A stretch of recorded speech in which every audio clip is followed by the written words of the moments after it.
देखो बहन, हम लोगों ने लास्ट क्लास में एलिवेशन इन बॉइलिंग पॉइंट यानी एलिवेशन ऑफ बॉइलिंग पॉइंट पढ़ लिया था, कॉन्सेप्ट भी पढ़ लिया था और हमने फॉर्मूला भी लिख लिया था कि कैसे क्या बनता है। तो delta T B equal to क्या लिखवाया था, के बी इंटू एम। एम क्या होता है बताओ, मोलैलिटी ऑफ द सॉल्यूशन। तो बात करेंगे तो बताओ, इस फॉर्मूले को हम लोग आगे और भी ज़्यादा मॉडिफाई कर सकते हैं। के बी, यहाँ पर हम लोगों ने सोल्यूट का गिवन मास इंटू 1000, अगर सॉल्वेंट का मास किस में है, ग्राम में, तो और upon molar mass of solute into given mass of solvent, solvent का गिवन मास, है ना। ये फॉर्मूला मैंने आपको डेल्टा टीबी इक्वल टू बना करके दिया था, ठीक है ना। और डेल्टा टीबी था क्या बताओ, देखो डेल्टा टीबी जो हमारा था वो था boiling point of solution, boiling point of solution minus boiling point of pure solvent, है ना। ये था नहीं था। अगर आपको boiling point of solution find out करना है तो क्या करना होगा, डेल्टा टी बी में आपको जोड़ना पड़ेगा क्या, टी नॉट बी, है ना। और ये आपका निकल जाएगा से क्या, इससे आपको निकल जाएगा बॉइलिंग पॉइंट ऑफ सॉल्यूशन, ठीक है ना। तो आ जाओ बढ़ते हैं आगे, और अब हम इस कॉन्सेप्ट पर बेस्ड कुछ क्वेश्चंस करेंगे प्रैक्टिस, ठीक है ना, जो हमारे एनसीईआरटी में क्या है, गिवन है। तो let's do start the question practice. Okay, चलो मैं क्वेश्चन लेकर आता हूँ बोर्ड पे।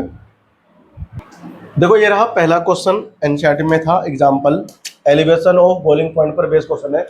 क्या कह रहा है, कह रहा है 18 gram of glucose is dissolved in 1 kg of water in a saucepan. At what temperature will water boil at 1.013 बार। देखो 1.013 बार जो है ना, ये तुम्हारा प्रेशर है एटमॉस्फेरिक का। तो इस प्रेशर पर वाटर किस टेम्परेचर पर बॉयल होगा, हमें वो करना है, temperature calculate. KB for water is कितना है, 0.52 केल्विन केजी पर मोल, ठीक है। क्वेश्चन से हमें क्या करना है, फाइंड आउट सॉल्यूशन का हमें निकालना है क्या, बॉइलिंग पॉइंट, है ना, कि किस टेम्परेचर पर बॉईल होगा वाटर, ये हमें करना है कैलकुलेट। अच्छा एक बात तो ये हो गया। अब इसमें दूसरा ये है, हमें गिवन क्या क्या चीजें पहले लिख लो। गिवन भाई वाटर कितना है बताओ, 1 किलोग्राम। तो सॉल्वेंट का मास हमें दिया हुआ है, तो सॉल्वेंट का मास यानी कि वाटर का मास कितना है, 1 kg, ठीक। अब हमसे क्या बोल रहा है, अच्छा 18 ग्राम ग्लूकोज C6H12O6, ये मास किसका है बताओ, ग्लूकोज का मास है जो कि सोल्यूट है, सोल्यूट है ये। देखो अब इसमें और क्या दिया हुआ है, और कुछ नहीं दिया हुआ है, बस हमें यहाँ पर केवी का वैल्यू भी दी हुई है। केवी कितना बताओ, केवी इक्वल टू है 0.52, है ना, केल्विन केजी पर मोल, ये ध्यान रखना, ठीक है। अब देखो इधर आ जाओ, हमें निकालना है डेल्टा टीबी, सबसे पहले निकालना है, ठीक है ना। तो डेल्टा टीबी का क्या होता है फॉर्मूला, डेल्टा टीबी का फॉर्मूला होता है के बी इंटू मोलैलिटी, यानी कि मोल्स ऑफ सोल्यूट। सोल्यूट यहाँ पर कौन है, ग्लूकोज है, और mass of solvent in kilogram. तो मास ऑफ सॉल्वेंट, मास हमारा वाटर का, ठीक है ना, किसमें, केजी में लिखना है। तो किलोग्राम में पहले से हमें दिया हुआ है, बदलने की जरूरत भी नहीं है। देखो आपको पहले मोल्स निकालने हैं, फिर केबी की वैल्यू पुट आउट करनी है, फिर सॉल्व हो जाएगा। तो हम पहले यहाँ पर आओ मोल्स निकाल लेते हैं। किसके मोल्स, ग्लूकोज के निकालो मोल, C6H12 और O6। देखो तो इसका मोलर मास कितना होता है पता है, ग्लूकोज का मोलर मास कितना होता है, वो होता है 180 ग्राम पर मोल, ठीक है भाई, याद कर लेना। याद क्या करना, निकाल लेना जोड़ जोड़ के, ठीक है ना। आता नहीं निकालना, सिखाया होगा तुमको। कार्बन 1 का 12 होता है, 6 से गुना करेंगे तो 72 है ना, प्लस करेंगे 12 में, फिर 16 गुना 6 है ना, सब जोड़ देंगे तो निकल जाता है 180 ग्राम पर मोल। तो हम निकालेंगे इसका नंबर ऑफ मोल्स। मोल्स कैसे निकालते हैं, हाँ गिवन मास अपॉन मोलर मास। 18 कौन है बताओ, गिवन मास, और ये इसका क्या है 180, ये है मोलर मास। तो क्या हुआ, 18 1 जा 18, 18 10 जाता है ना, ग्राम ग्राम खत्म, यानी कि number of moles of glucose कितना आ गया, 1/10 मोल। अरे यार यहाँ नहीं आ पा रहा ना ये, तो इसको नीचे लिख लेता हूँ। मोल्स ऑफ ग्लूकोज 1/10 मोल, ठीक है ना, ये हो गया तुम्हारा मोल। अब इस वैल्यू को यहाँ रखेंगे, ठीक है। तो delta T B is equal to, देखो क्या निकालोगे, के बी वैल्यू कितनी है 0.52 केल्विन केजी पर मोल होती है इसकी यूनिट, ध्यान रखना, है ना। ये हमारा आ गया कौन, ये हमारा हो गया, ये मिटा दूं मैं पहले इधर से, केवी की वैल्यू हो गई, मोल्स कितने आए 1/10, 1/10 का मतलब कितना होता है 0 पॉइंट क्या हाँ 0.1 होता है ना मोल। और अपॉन में कौन आएगा बताओ, ये मास ऑफ वाटर कितना 1 किलोग्राम, देखो पहले से उन्हें दे रखा है ना, तो किलोग्राम में देखो, किलोग्राम से किलोग्राम क्या हुआ कैंसिल आउट, पर मोल से पर मोल में क्या हुआ कैंसिल आउट, ओनली केल्विन बचा, है ना केल्विन। तो दो डेल्टा टीबी क्या निकलेगा यहां से निकालो, तो delta TB is equal to, इसकी इंटू कर दो इसमें किसमें 0.1 में, तो ये बनेगा 0.052, समझ में आया, केल्विन में आएगा। तो ये हमारे पास क्या, ये हमारे पास डेल्टा टी यानी एलिवेशन इन बॉइलिंग पॉइंट कितना बड़ा है वो ये है। हमें क्या निकालना है, सॉल्यूशन का बॉइलिंग पॉइंट हमें निकालना है, यानी कि at what temperature will water boil, तो वाटर कितने पर बॉयल होगा ग्लूकोज को बनाने के बाद, इतना तो बढ़ गया। देखो मैंने आपको लिखा था ना कि सॉल्यूशन का अगर आपको निकालना है बॉइलिंग पॉइंट तो क्या करना पड़ेगा, टीबी यानी कि वाटर का बॉइलिंग पॉइंट सॉल्यूशन में कितना होगा, आपको डेल्टा टी बी में जोड़ना पड़ेगा टी नॉट बी, अब लिखा था मैंने। तो वाटर का जो होता है प्योर सॉल्वेंट का बॉइलिंग पॉइंट वो कितना होता है बताओ, ये हमारा आया 0.052 केल्विन, और ये हमारा प्योर होता है 273, नहीं गलत, 100 डिग्री पर बॉयल होता है ना, 100 डिग्री का मतलब होता है कितना 373.15 केल्विन, ठीक है ना प्योर का। अब हम इसमें ये ऐड इसको अगर कर दें तो क्या आंसर आएगा, देखो ध्यान से, 373.15 प्लस करो कितना गड़बड़ कर दिया भाई 0.052 है ना, और यहाँ लगा दो 0, हमें जोड़ना है तो 2 आ गया, 5 5 10, 1 और 1 2.373, कितना आया 273.020 है ना, सॉरी 202, तो इसको ऐड करने पर आएगा 373.202 केल्विन, ठीक है ना। ये कौन आया बताओ, वाटर का बॉइलिंग पॉइंट, तो हम यहाँ पर बोल देंगे and hence water will boil at कितना 373.202 केल्विन टेम्परेचर। बात समझ में आया तुमको, इतने डिग्री सेल्सियस पर क्या होगा हमारा, सॉरी केल्विन पर वाटर हमारा बॉयल हो जाएगा, ठीक है ना। बहुत इंपॉर्टेंट था टॉपिक, ठीक है, करो कॉपी, फिर मैं तुम्हें ना इस पर बेस्ड एक क्वेश्चन करना और सिखाऊंगा, लिखो। तो ये था हमारा पहला example elevation of boiling point का। आ जाओ अगला क्वेश्चन हम लोग अभी और देखते हैं, ठीक है ना। अगला क्वेश्चन को हमारे पास इधर है, इसे मैं बोर्ड पे ले चलता हूँ स्क्रीन पर, है ना।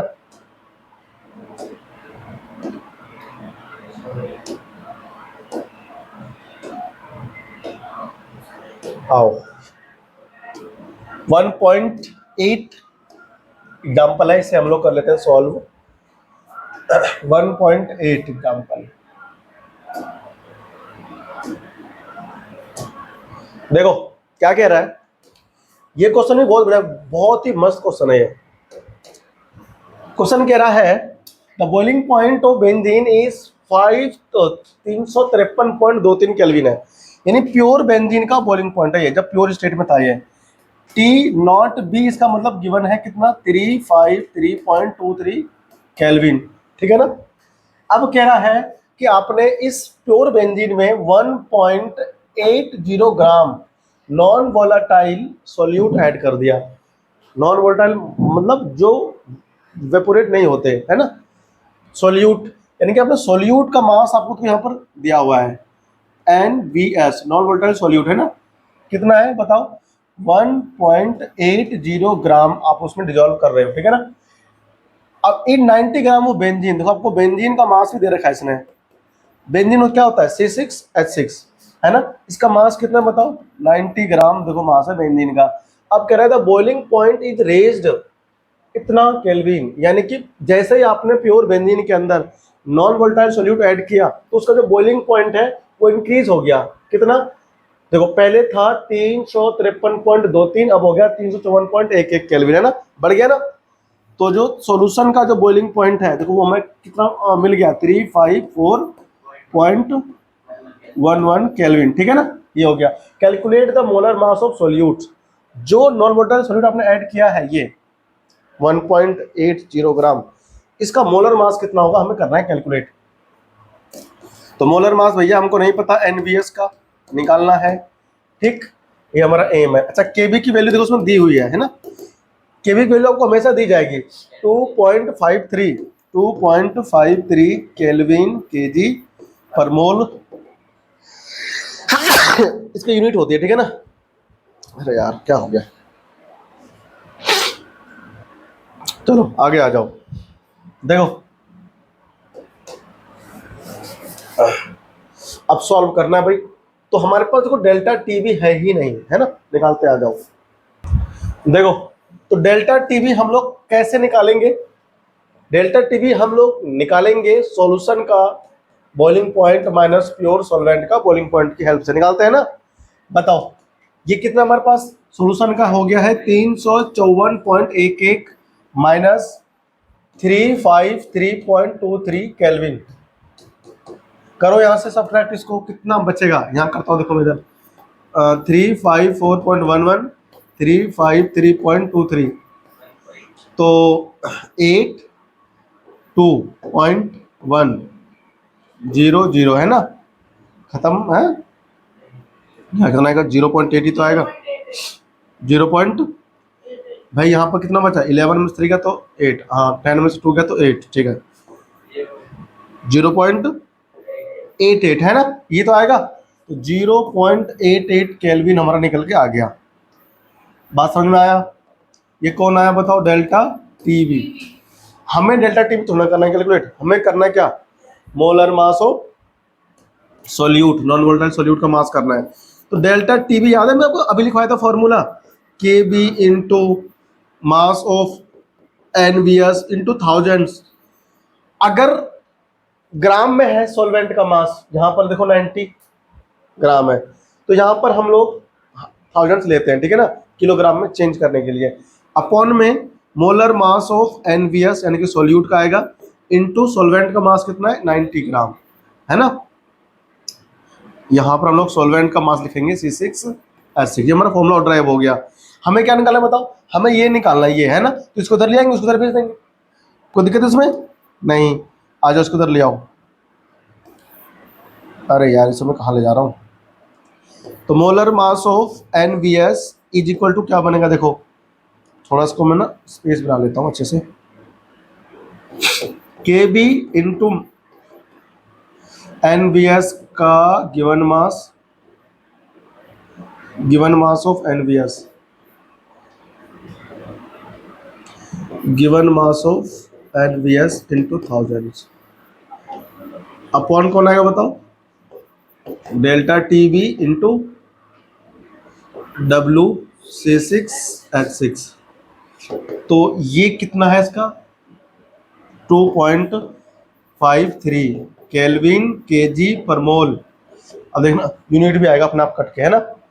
इधर कितना आ गया हमारे पास में इसका मास कितना 1.80 है ग्राम इंटू थाउजेंड्स, है ना। अपॉन कौन आ जाएगा बताओ, डेल्टा टी कितना 0.88 निकाला था ना, केल्विन में निकाला था, और ये हमारा कितना था 90 ग्राम।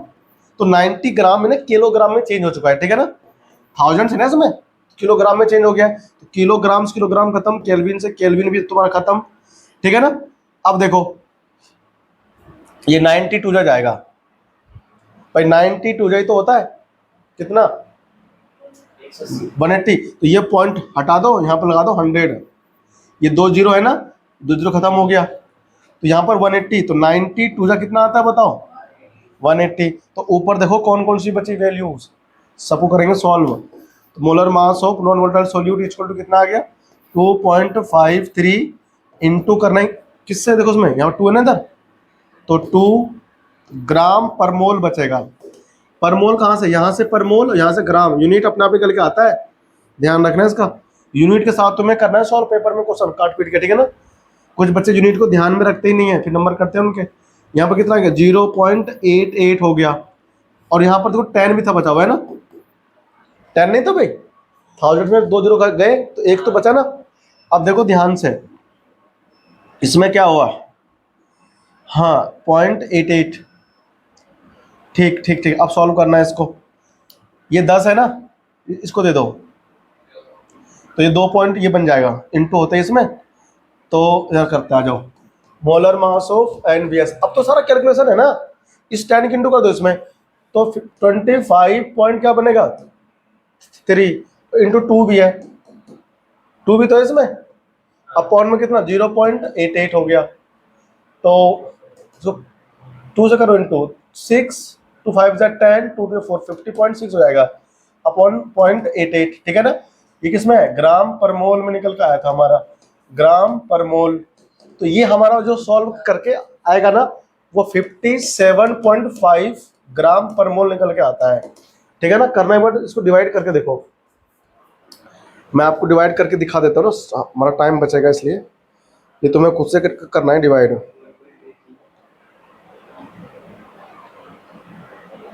57.5 डिवाइड बाय 0.88, 50 सॉरी गलत डिवाइड मार दिया ना, 50.6 को डिवाइड करना है 0.88 से, तो 57.5 आ रहा है, ठीक है ना। तो हमारा जो आंसर है 57.5 है, लेकिन बुक में जो आंसर है वो 58 ग्राम पर मोल, ठीक है ना, ये आंसर है। तो दोनों सेम चीजें है ना, अप्रोक्स में लिया हुआ है उसने, मोलर मास ऑफ NBS, ठीक है कि नहीं बताओ। एनसीईआरटी में ये आंसर है 58, तो दोनों चीज हमारा सेम है, ठीक है। 57.5 इसका एग्जैक्ट वैल्यू निकल के आता है, ठीक है ना। तो ये हमारा खत्म हुआ 2 क्वेश्चन, ठीक है ना।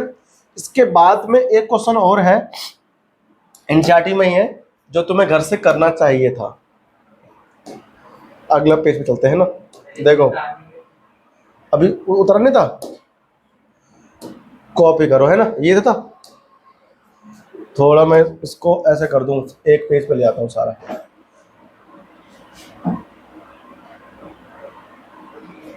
लिख लो फटाफट से ना, करो कॉपी। देखो अगला क्वेश्चन जो है एलिवेशन ऑफ बॉइलिंग पॉइंट पर, वो हमारा यहां से है, देखो ध्यान से देखो, इधर है, कह रहा है vapour pressure of pure water at 298 kelvin, 298 kelvin उसे तुम्हें दिया है, ठीक है ना, यानी 0 डिग्री सेल्सियस पर, सॉरी 25 डिग्री होता है 298, तो ये क्वेश्चन, ये तो RLVP पे बेस्ड क्वेश्चन है ना। ये क्वेश्चन देखो हमारा है सेकंड क्वेश्चन है, second question elevation of boiling point पर बेस्ड क्वेश्चन, ये वाला है हमारे पास, बॉइलिंग पॉइंट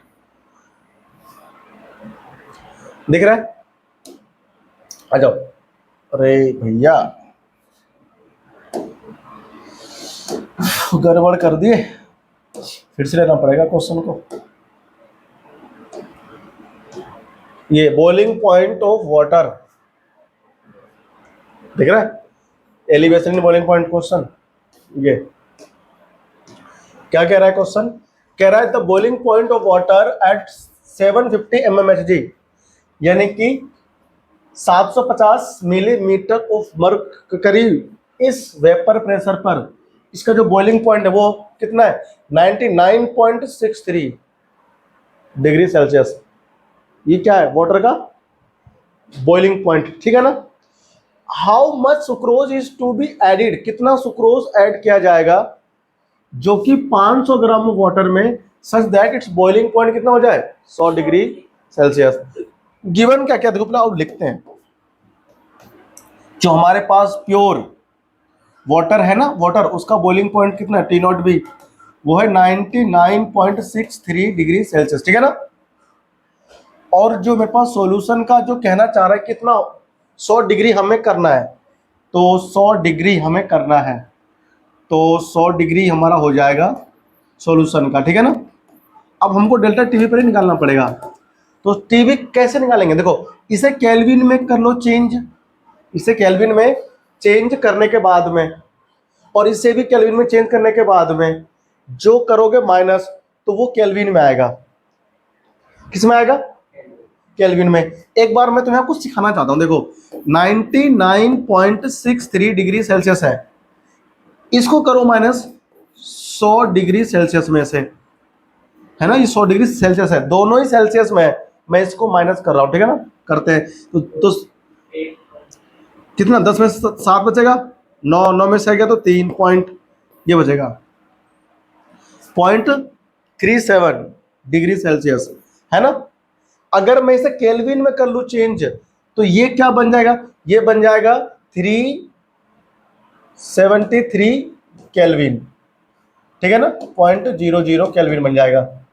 या आप इसको अगर एग्जैक्ट पॉइंट में लोगे, इससे पहले करो चेंज किसमें, केल्विन में, तो 373.15 केल्विन बन जाएगा। इसे करो चेंज किसमें, केल्विन में, तो कितना आएगा बताओ।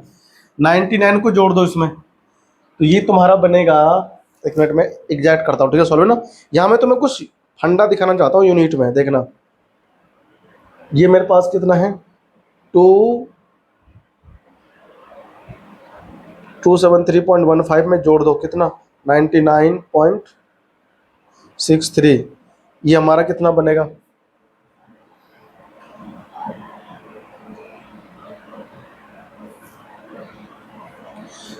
ये बनेगा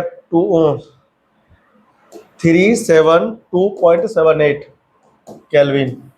अब करो इसका सब्ट्रैक्शन, बताओ 5 में से गया कितना, अब 15 में से 8 गया तो 7 बचेगा, 11, 10 में 7 गया 3.00। क्या समझे, क्या समझे? अगर तुमने डिग्री सेल्सियस में बॉइलिंग पॉइंट का डिफरेंस निकाला तो 0.73 आ रहा है ना, और अगर तुमने केल्विन में चेंज करके निकाला डिफरेंस दोनों का, तो देखो वो भी वहां पर सेम आ रहा है, 0.73 आ रहा है। फर्क किसका है बताओ, डिग्री सेल्सियस का। ध्यान रखना जब हम डिफरेंस निकालते हैं ना, अब हम लोग गलती ये हमसे हो सकती है कि मैं पहले इसको निकाल करके डिफरेंस, फिर मैं इसे केल्विन में चेंज करके यहाँ पे लिखता था, तो मेरा आंसर गलत आता था हमेशा, ठीक है ना। हम अगर डिफरेंस निकालेंगे ना डिग्री सेल्सियस में भी, तो डिफरेंस बिल्कुल सेम निकल के आता है, चाहे तुम इसको डिग्री सेल्सियस में कर लो माइनस, तो जो आएगा डिग्री सेल्सियस में आएगा, वही डिफरेंस अगर हम इनको केल्विन में बदल करके करते हैं सब्ट्रैक्शन, तो वही निकल के आता है, ठीक है ना। बस यूनिट का फर्क होता है कि ये डिग्री सेल्सियस और ये किस में है, केल्विन में। तो मैं ना अगर डिग्री सेल्सियस में भी कर लूंगा माइनस, तो मेरे को जो है इतना ही दिया रहेगा, ठीक है ना, बस हम यूनिट चेंज कर देंगे यहां से, ठीक है ना।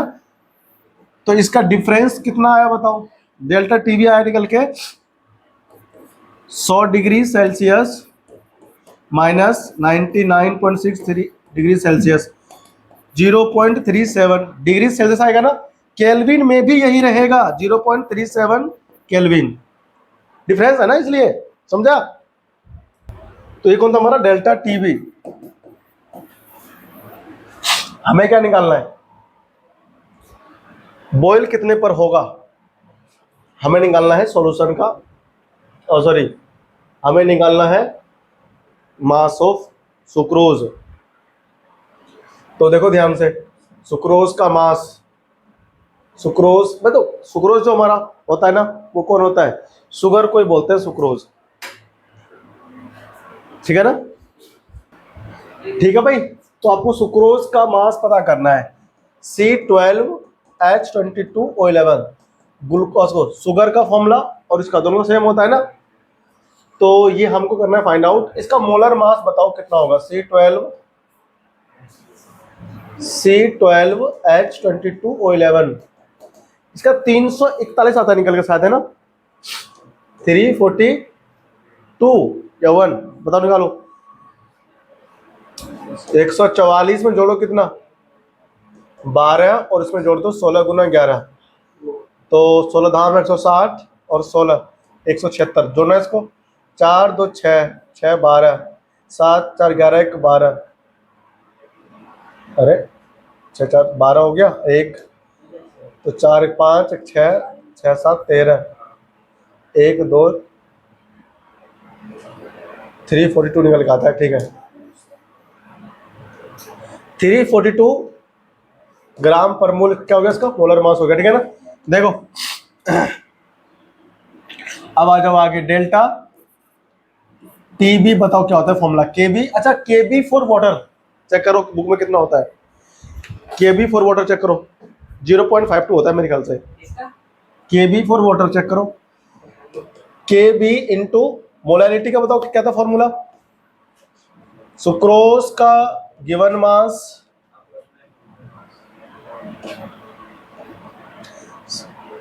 C12H22 और O11 इंटू थाउजेंड्स अपॉन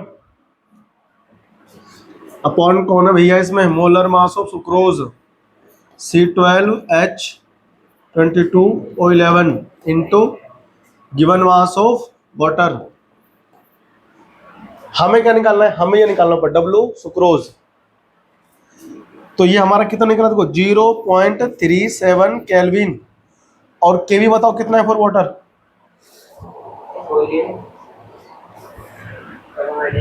यार किसने फोन कर दिया, हाँ हो 0.52 ही है वाटर के लिए, केवी दिया है बुक में देखो। तो 0.52 केल्विन केजी पर मोल हो गया, इनटू आपको निकालना है mass of sucrose into thousands upon, देखो ध्यान से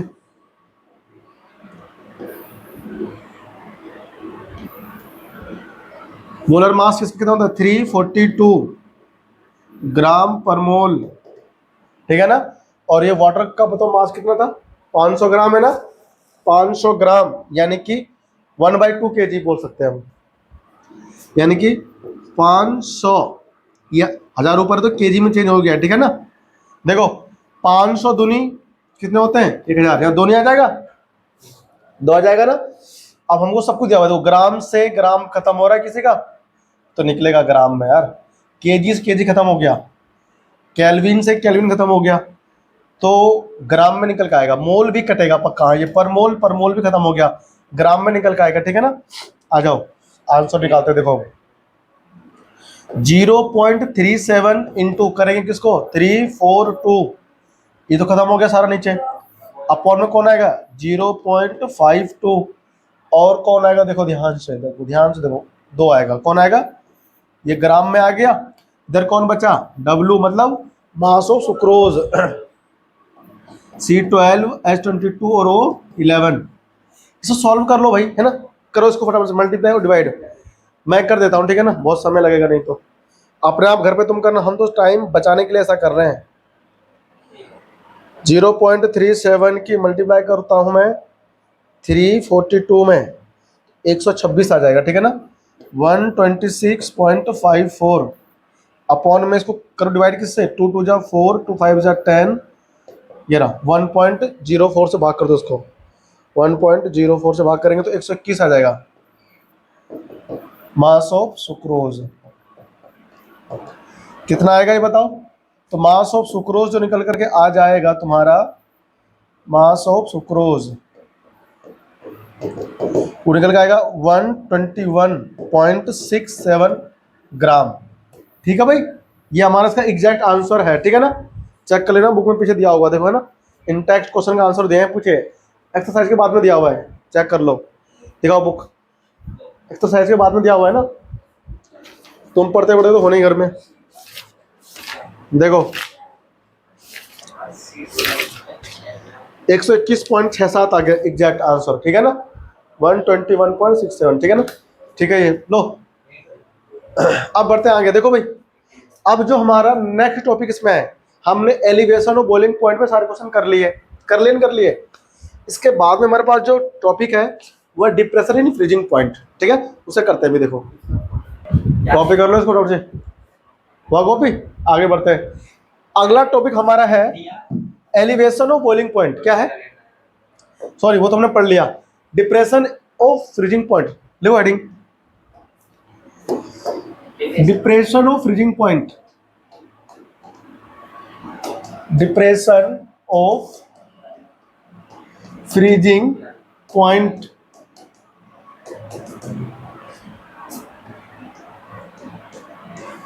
डिप्रेशन ऑफ फ्रीजिंग पॉइंट, ठीक है ना, करो copy. Depression of freezing point लिख दी हेडिंग। देखो डिप्रेशन का मतलब क्या है, कमी, क्या आना, कमी आना, यानी कम हो जाना। देखो हमारे पास एक सॉल्यूशन है, सॉल्यूशन नहीं है, पहले प्योर सॉल्वेंट है। सपोज करो इस प्योर सॉल्वेंट का जो फ्रीजिंग पॉइंट है वो कौन है, यह मेरे पास प्योर सॉल्वेंट, ठीक है भाई, प्योर सॉल्वेंट है।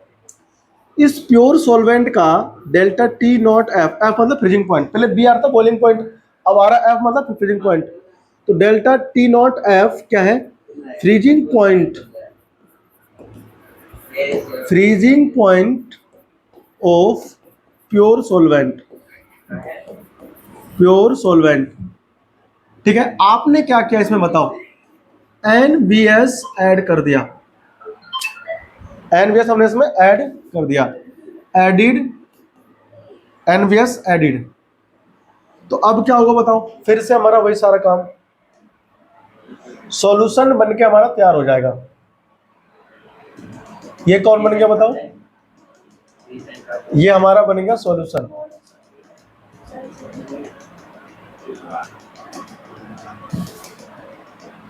ठीक है भाई।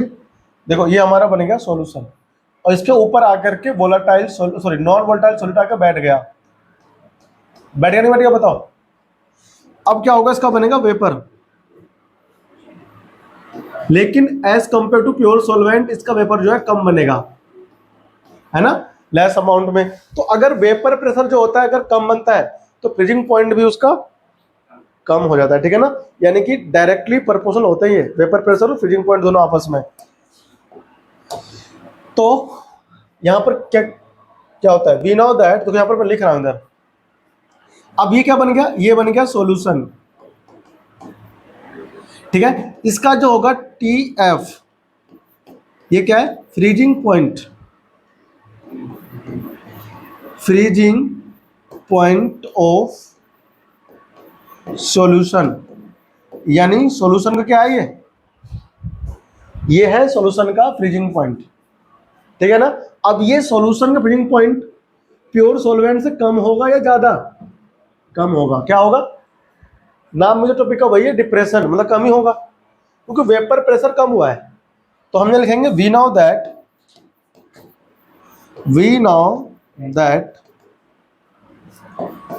The vapour pressure of solution decrease due to NBS। NBS आप जानते हो ना कौन है, NBS है non volatile solute, due to NBS। Also we know that the vapor pressure of solution is directly proportional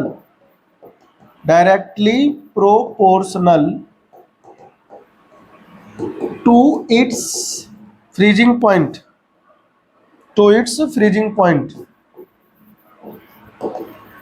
freezing point के directly proportional होता है वेपर प्रेशर, ठीक है ना। तो अगर वेपर प्रेशर कम हुआ है तो फ्रीजिंग पॉइंट भी क्या होगा, कम हो जाएगा। तो फ्रीजिंग पॉइंट क्या होता है, कम होता है सॉल्यूशन का, क्योंकि उसका वेपर प्रेशर भी कम हो गया है प्योर से। तो अब क्या होगा देखो, तो हम यहां देखेंगे कि जो TF होगा वो लेस देन होगा T नॉट एफ से। अब T नॉट एफ क्या पता है ना, देखो ये लिखा हुआ है freezing point of pure solvent, TF क्या है, फ्रीजिंग पॉइंट ऑफ सॉल्यूशन, ठीक है ना, जो कम हो गया है। तो कितना डिप्रेशन हुआ, तो depression in freezing point, depression of freezing point, depression of freezing point, freezing point हम इसे बोलते हैं डेल्टा TF। डेल्टा मतलब चेंज है ना। देखो अब यहां पर क्या होगा, ये हमारा क्या है, ज्यादा, तो ज्यादा में से कम करते हैं माइनस, डिफरेंस निकालने के लिए। यानी हम एक बात तो सीख गए यहां से कि डेल्टा TF का फॉर्मूला होता है, क्या होता है formula, T not F minus T F. समझ आया तेरे को? नहीं आया? ये हमारा होता है डिप्रेशन इन फ्रीजिंग पॉइंट। अब हम इसका ग्राफ बनाएंगे, ठीक है ना? पहले करो कॉपी इसको, फिर मैं बढ़ता हूँ आगे, ठीक है? ग्राफ देखो, इसका ग्राफ देखा भाई, ग्राफ इसका है ना? तो इधर अपन लोग ग्राफ बनाएंगे, इधर हम लोग उसका फॉर्मूला ड्राइव कर देंगे, ठीक है ना? फिर से वही करना है। एक एक्सिस पे हम लेंगे क्या, वेपर प्रेशर, और दूसरे पे क्या लेंगे, टेम्परेचर। सपोज करो हमारे पास, अच्छा इधर हम लेते हैं टेम्परेचर पहले, है ना?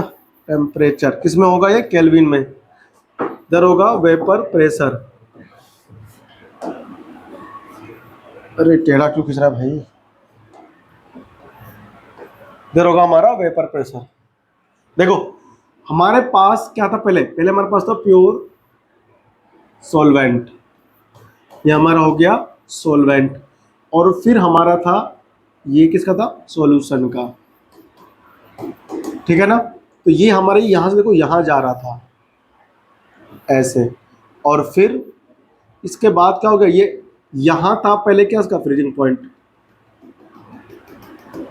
है ना? तो इस पॉइंट पे हमारा पहले फ्रीज हो रहा था, ये कौन था, डेल्टा टी नॉट एफ। इसको तो मैं साइड कर देता हूँ,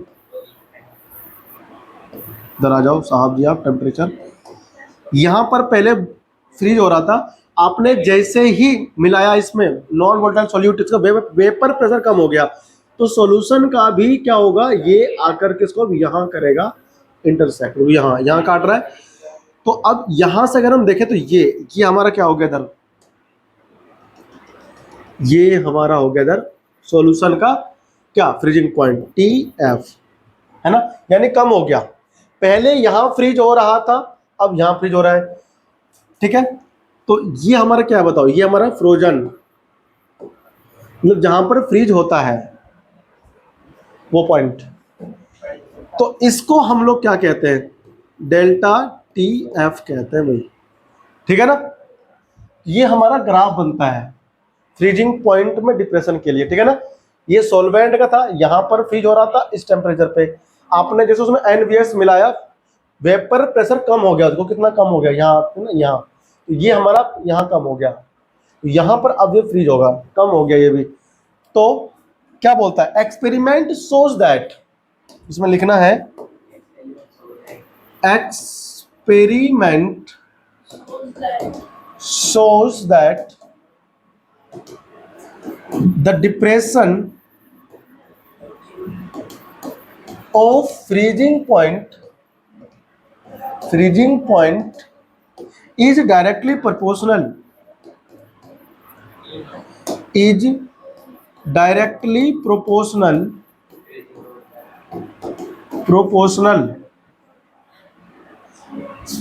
to the molality of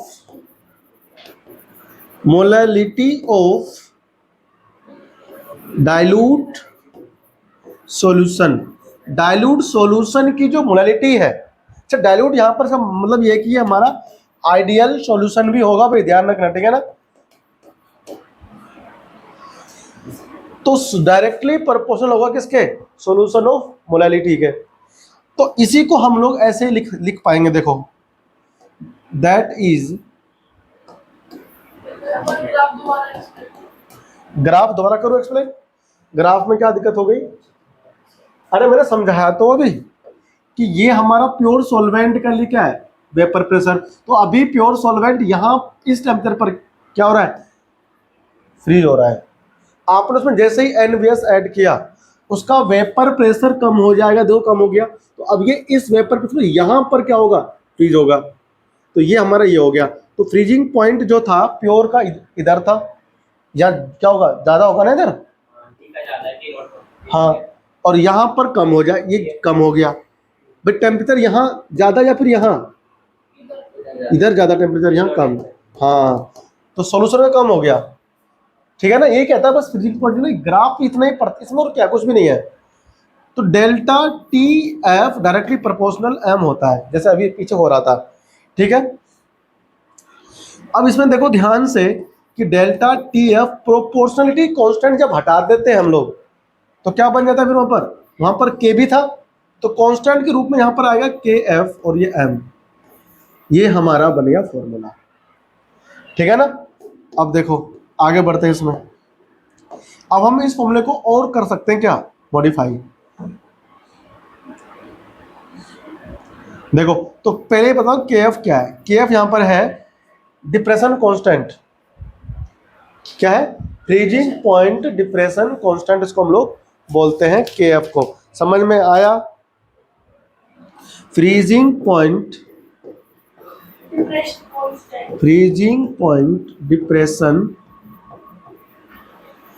depression constant, ठीक है ना। या इसका एक नाम और है मोलर डिप्रेशन कांस्टेंट, ठीक है ना। क्या नाम है इसका, हाँ, molar depression constant. Molar depression constant, या फिर इसका एक नाम और है CRYOSCOPIC कांस्टेंट, क्रायोस्कोपिक कांस्टेंट, ठीक है ना। ये इसके 3 नाम होते हैं, ठीक है। अब यहां पर देखो यूनिट क्या है, यूनिट ऑफ के एफ, यूनिट क्या होगी इसकी,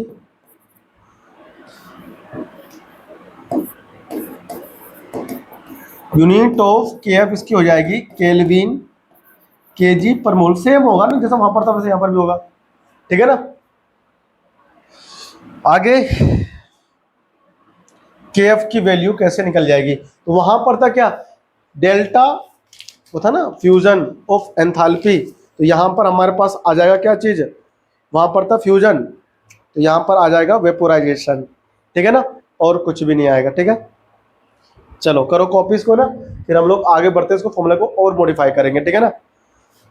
और यहाँ पर हम सेम कह सकते हैं, depend on the nature of solvent. के एफ जो है ना, के एफ द वैल्यू ऑफ के F depend on the nature of solvent, यहाँ लिख दो, द वैल्यू ऑफ के F is depends on the nature of solvent.